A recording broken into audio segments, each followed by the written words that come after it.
Karikkadan movie. ഈ സിനിമയുടെ ശരിക്കുള്ള പേര് കരിക്കാടയാണ്. അത് മലയാളത്തിൽ കരിക്കാടൻ എന്ന് പേര് മാറ്റി വന്നിരിക്കുകയാണ്. അപ്പോൾ ഇതിലെ ഹീറോയുടെ പേര് കാട നടരാജാണ്. അതാണ് പുള്ളിയുടെ ശരിക്കുള്ള പേര്. സിനിമയിലെ പേരും കാട എന്ന് തന്നെയാണ്. അതേപോലെ ഹീറോയിൻ വന്നിട്ട് നിരീക്ഷ ഷെട്ടി. അതേപോലെ ഇതിലെ മറ്റ് പ്രധാന റോളുകളിൽ അഭിനയിച്ചിരിക്കുന്നവർ വിപിൻ പ്രകാശ് ആൻഡ് യാഷ് ഷെട്ടി. പിന്നെയും കുറേ നടന്മാരുണ്ട്.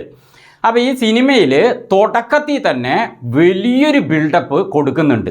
ഒരു കഴിഞ്ഞ ജന്മത്തിൽ സംഭവിച്ച ഒരു കാര്യം പോലെയോ അല്ലെങ്കിൽ എന്തോ ഒരു ഫ്ലാഷ് ബാക്ക് വലിയൊരു സംഭവം ഉണ്ടായിട്ടുണ്ട് എന്നൊരു പ്രതീക്ഷ പ്രേക്ഷകർക്ക് നൽകുന്നുണ്ട്. അപ്പോൾ നമ്മളും ഇതെന്തോ ഒരു സംഭവമാണ് എന്ന് പറഞ്ഞിട്ട് നമ്മൾ കാത്തിരിക്കുകയാണ് അത് എന്താണെന്ന്. അപ്പോൾ ആ ഫ്ലാഷ് ബാക്ക് കാണിക്കുമ്പോൾ നമ്മൾ വളരെ വലിയ ഒരു സംഭവം പ്രതീക്ഷിച്ച് നോക്കിയ നായകൻ ഒരു കുന്തം എടുത്തുകൊണ്ട് പന്നീൻ്റെ പുറകിൽ ഓടിക്കൊണ്ടിരിക്കുകയാണ്. നടൻ്റെ സിനിമയിലെ പേരും കാടാന്ന് തന്നെയാണെങ്കിലും പുള്ളിക്ക് പന്നീനെയാണ് സിനിമയിൽ ഇഷ്ടം. സിനിമയിൽ ഏകദേശം ഒരു 90% പുള്ളി പന്നീൻ്റെ പുറകെ തന്നെ ഓടിക്കൊണ്ടിരിക്കുകയാണ്. നായകൻ ഇതിൽ ചോറൊന്നും കഴിക്കുന്നില്ല, അതേപോലെ മറ്റ് സംഭവങ്ങളൊന്നും കഴിക്കുന്നില്ല. ആകെ ബീഡി, തണ്ണി, പന്നി, ഈ മൂന്നും തന്നെയാണ് നായകൻ ഈ സിനിമയിൽ ആകെ ഉള്ളിലേക്ക് കയറ്റി വിടുന്നുള്ളൂ. ശരിക്ക് ഇന്നത്തെ കാലത്ത് ശരിക്കും ഈ നായകൻ ഈ സിനിമയിൽ വേറെ പണിക്കൊന്നും പോകുന്നില്ല കേട്ടോ. ഇത് തന്നെ പരിപാടി, പന്നീൻ്റെ പുറകെ ഓടുക, എന്നിട്ട് വേട്ടയാടുക, അങ്ങനത്തെ സംഭവങ്ങളായിട്ടാണ് സിനിമ പോകുന്നത്. പന്നി, കോഴി, ഇതൊക്കെ ആണ് പുള്ളിയുടെ നിത്യ സംഭവങ്ങൾ. അപ്പോൾ നന്നായി പണിക്ക് പോയിട്ട് അന്തസ്സോടെ ഇരിക്കുന്ന കല്യാണമാകാത്ത ചെറുപ്പക്കാർ ഇന്നത്തെ കാലത്ത് പെണ്ണ് നോക്കുമ്പോൾ പെണ്ണൊന്നും കിട്ടാനില്ല. പക്ഷേ നമ്മുടെ നായകൻ പന്നിയും കാടയും ഒക്കെ കഴിച്ചിട്ട് ഒരു പണിക്കും പോകാതെ സിനിമ മുഴുവൻ ഇങ്ങനെ നടക്കുമ്പോൾ നായികമാർ നായകൻ്റെ പുറകെ എന്നെ കെട്ട് എന്ന് പറഞ്ഞിട്ട് വരിക്ക് പോയിക്കൊണ്ടിരിക്കുകയാണ്. അത് കാണുമ്പോൾ ചെറുപ്പക്കാർക്ക് മിണ്ടാതെ കല്യാണം ആകുന്നതിന് നമ്മൾ മിണ്ടാതെ കരിക്കാടനായാൽ മതിയായിരുന്നു എന്ന് ഈ സിനിമ കാണുമ്പോൾ തോന്നാതിരിക്കില്ല.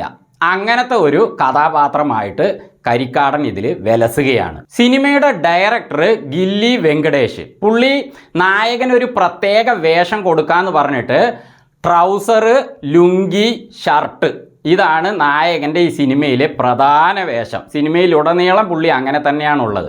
അപ്പോൾ വേഷമൊക്കെ പുള്ളി ഒരു വ്യത്യസ്തമായി കൊടുക്കാമെന്ന് കരുതിയതൊക്കെ നല്ലത് തന്നെയാണ്, കാണാനൊക്കെ കുഴപ്പമില്ല. പക്ഷേ സംവിധായകൻ്റെ പിശുക്ക് കാരണം ട്രൗസർ കുറച്ച് ഇറുകിയ ട്രൗസർ ഇട്ടുകൊണ്ട് നായകൻ തലങ്ങും വിലങ്ങും കുത്തി മറിഞ്ഞും എന്തൊക്കെ ചെയ്യുന്നുണ്ടോ അതൊക്കെ പുള്ളി ഇതിൽ ഡാൻസ് കളിച്ചും ഒക്കെ ചെയ്യുന്നുണ്ട്.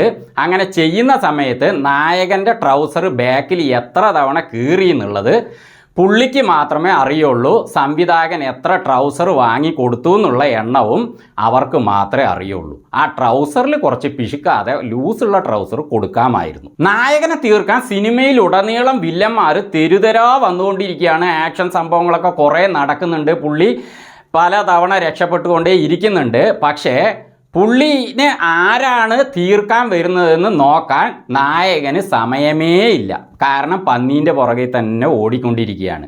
അപ്പോൾ ലോജിക് എന്ന സംഭവം തൊട്ട് തീണ്ടിയിട്ടേ ഇല്ല സിനിമയിൽ. ഇങ്ങനെയൊക്കെ ആണെങ്കിലും സിനിമയിൽ 5-6 ആക്ഷൻ സംഭവങ്ങളുണ്ട്, ഫൈറ്റ് സീൻസുകളുണ്ട്. കുഴപ്പമില്ലാത്ത ഫൈറ്റുകളാണ് ഈ 5-6 എണ്ണവും. അതേപോലെ 5-6 സോങ്സും ഉണ്ട്. സോങ്സും നമ്മൾ ഈ സിനിമ കാണുമ്പോൾ പഴയ സിനിമകളെ ഓർമ്മ വരികയാണ്. കാരണം ഇന്നത്തെ സിനിമകളിൽ പാട്ടുകൾ ഉണ്ടെങ്കിലും 1-2 മാക്സിമം 2 ഒക്കെ ഉണ്ടാവുള്ളൂ. അതാണെങ്കിൽ വലിയ സുഖം ഉണ്ടാവില്ല. പക്ഷേ ഈ സോങ്ങുകൾ ഇതിന് മ്യൂസിക് കൊടുത്തിരിക്കുന്നത് അതിശയ് ജെയിൻ ആൻഡ് ശശാങ്ക് ശേഷാഗിരിയാണ്. നല്ല മ്യൂസിക് കൊടുത്തിട്ടുണ്ട് കേട്ടോ. ലാസ്റ്റത്തെ പാട്ടിന് ആ ഒരു കുത്തു സോങ് ഉണ്ട്, അതിനൊക്കെ നല്ല BGM കൊടുത്തിട്ടുണ്ട്. ബാക്ക്ഗ്രൗണ്ട് സ്കോർ സൂപ്പറാണ്. അതേപോലെ മറ്റു പാട്ടുകൾക്ക് മെലഡിക്കായിട്ടുള്ള മ്യൂസിക്കും കൊടുത്തിട്ടുണ്ട്. പാട്ടുകളും ഈ കന്നഡ മൂവീനെ മലയാളത്തേക്ക് മാറ്റുമ്പോഴുള്ള തർജ്ജമയുടെ പ്രശ്നം ഉണ്ടെങ്കിലും ഇങ്ങനെ കേട്ടിരിക്കാൻ ഈണമൊന്നും കുഴപ്പമില്ല.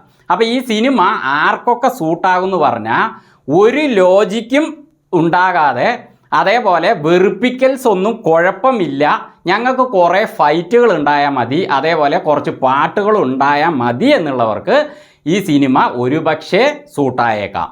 അല്ലാത്തവർക്കൊക്കെ ഈ സിനിമയുടെ 7 അയലത്തേക്ക് പോകാൻ പറ്റില്ല.